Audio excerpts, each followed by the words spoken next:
What's going on, guys? ¿Cómo están? BugaLuis here, and welcome back to the final match reaction of this day 5 of the World Cup. And today we have England beating Tunisia 2-1. It was an absolutely weird match. I gotta say, completely weird. We saw great plays from England at the start. Tunisia also had sometimes the ball, but England then just did England, and then England won on a set piece. So we have a lot to talk about, and the first thing I want to talk about this match is Jesse Lingard and Dele Alli. Both two players working together was very, very interesting, I gotta say. First of all, the first thing I was going to say is that I was thinking, obviously, that Dyer and Henderson, I thought were gonna play together. That never really happened. But putting Lingard and Dele Alli, I don't think it was a good option as well. I think that even though Dele Alli and Lingard had most chances at the start for England, in the long run, they never really worked together to create a very good, solid midfield. There wasn't never this player. Dele Alli is sort of like more a secondary striker, and Jesse Lingard more of like a number 10/winger, but he isn't a number 10, like he's in somebody to create plays for himself or for others.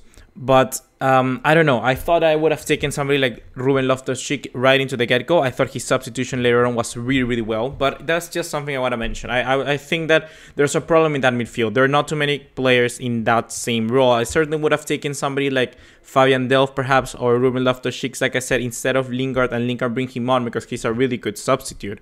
But I don't know. Southgate does Southgate.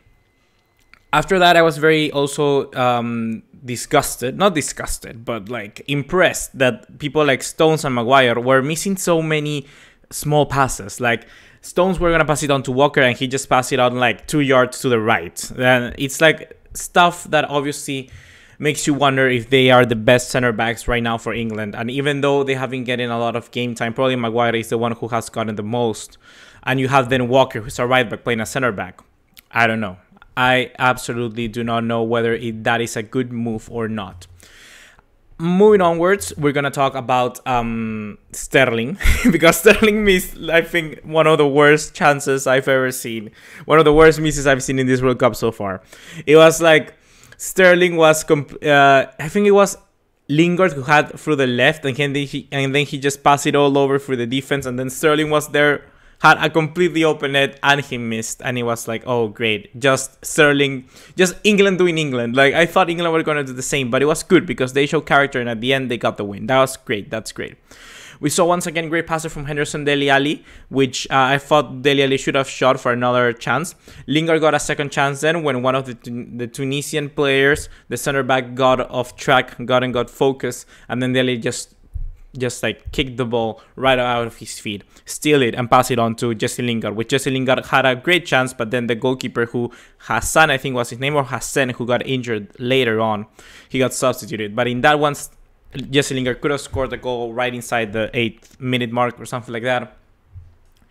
And also, I saw another chance where Harry Kane should have passed, in my opinion. I don't recall exactly how that chance was created, but I just remember Harry Kane just running on through the middle and shooting with his right, I think it was. But then he had people like Sterling through his right, and he should have just passed it on to Sterling, and perhaps it's going to be another goal, but we don't know.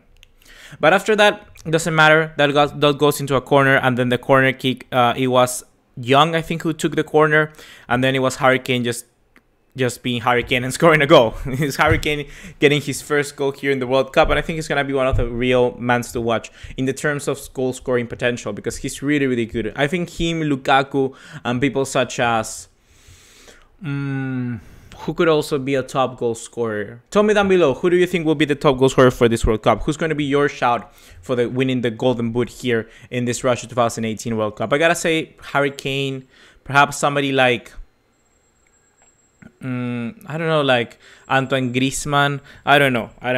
Anything can happen right now, because I think it's really up there. I don't think all the candidates that we were talking about are gonna get through at the end, but we don't know. So anything can happen.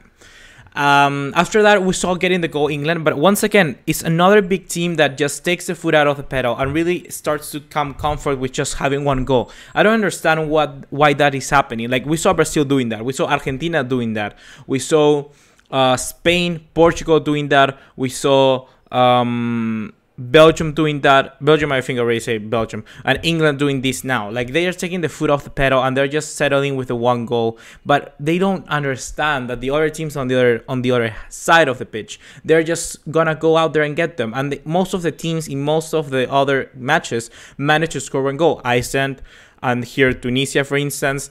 But in the case of Belgium, for instance, Panama never got that goal. So Belgium then was able to just continue with their normal plays and get the 2 more goals. But in this case, Tunisia got the goal for a stupid penalty from Kyle Walker. What the hell was Kyle Walker thinking? He was really bad doing that. I was I didn't understand. Kyle Walker, why the hell would you do something like that? Like, just put on the shoulder, like, what the hell, man? And just gave out a really easy penalty kick and a really easy chance now for Tunisia. And Tunisia scored, and then it was just like 1-1. Like, and everything of this could have been avoided because England was playing well. Although they could have been taking out the foot of the pedal, I think they could have still managed to control the game because Tunisia, apart from all of the other teams that were in this similar situation where they were started, they made a lot of mistakes. They couldn't keep control of the ball and they lost the ball in every single position, like at least 3 times throughout the 90 minutes. And it was just like, what are you doing? We just got so many mistakes as well from the center backs in Harry Maguire. Harry Maguire, as soon as Tunisia scored the goal, he just gave them another counter-attacking chance. And it was like almost Tunisia could have scored another goal and put England in real trouble in 2-1. And that would have actually given me money because I put on that Tunisia and England were going to draw 2-2, but kind of close, you know, just 1 goal difference. And after that, I have here on my pointers, on my talking points, I just have England being just England. And it's like, it's true because England, they just conceded a goal in the stupid manner and they were like not playing really good, but just keeping out there, but never really penetrating or doing any chances. And that's the main thing why some people in England are questioning Southgate's decision of not bringing someone like Adam Lallana or not bringing somebody like John Joe Shelby, somebody who's going to create a little bit of play, because there was absolutely nothing. Oh, and Jack Wilshere. Obviously, I thought that somebody like Jack Wilshere would have been so much better in this chance. This is why I'm calling out for Ruben Loftus-Cheek, because I think he should start. I think he's the only guy with that kind of profile in this England squad. And you need him. You need a guy like him. Dele Alli is not that guy. Lingard is not that guy. So find somebody else. Find somebody else because I don't know what's going on. And second half I got here and I just spot another talking point that says England so England, because the same thing happened. Like the same intensity, everything was going on the same. Tunisia even had more of the possession at the start of the second half. England wasn't really creating too much. But then when the substitutions started coming in, Rashford came in, and I think Rashford was just an extra level, an extra boost. He came in for Sterling, if I'm not wrong.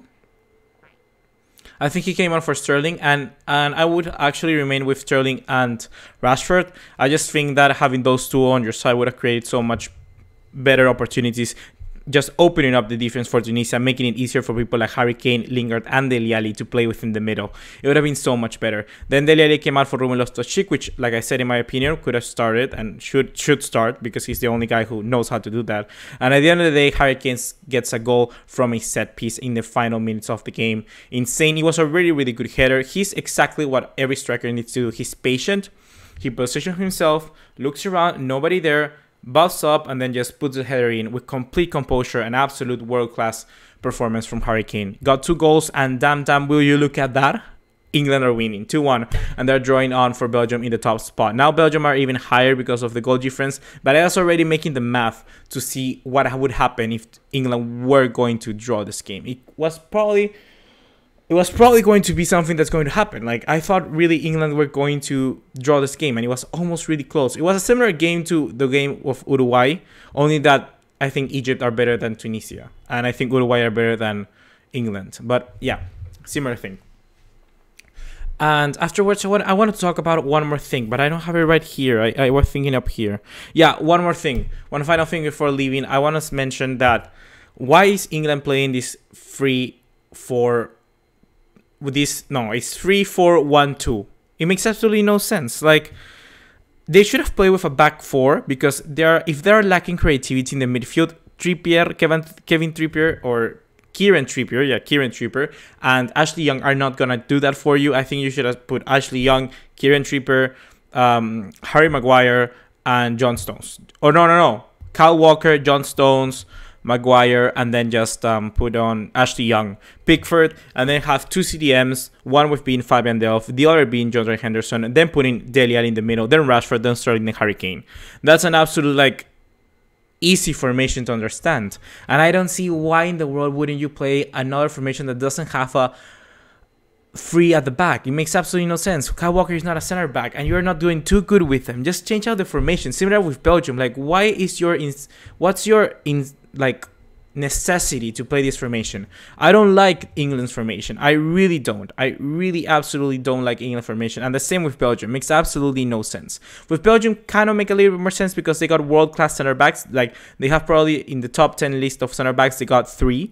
So it's like understandable. But for England, makes absolutely no sense. Play 2 center backs. You have better players in attack, better players in the midfield. Just put as many players out there and don't insist on playing a 3 at the back, because England don't really have any of that. Don't really has that mentality of playing like that. So that's just my thinking. Tomorrow we're gonna have, if I'm not wrong, we're gonna have matches of Colombia versus Japan really early. Then we have Poland versus Senegal, which is a match I'm looking towards to. I think it's going to be very, very entertaining. And then we're going to go with finishing off with Russia-Egypt. With that match, it's going to be do or die. If Egypt loses that match, Egypt are out and Russia are into the round of 16. But if Russia manages to draw against Egypt, then it's going to be goal difference. So it means that Russia will probably go through later on. And if Egypt wins, then it's going to be do or die Russia versus Uruguay and see who wins and gets the 3 points. So it's going to be very intense, that final match. I love when everything is do or die. Sorry about that. Because you only have like one shot at everything. And those matches are really, really intense because the whole pressure, everything is being played. So hopefully, guys, you're stoked for tomorrow. Once again, please remember to drop us a like and leave us a subscribe. Turn on the bell notification icon. Follow us on all other social media to keep up to date. See you in the next one. Take care. Ciao.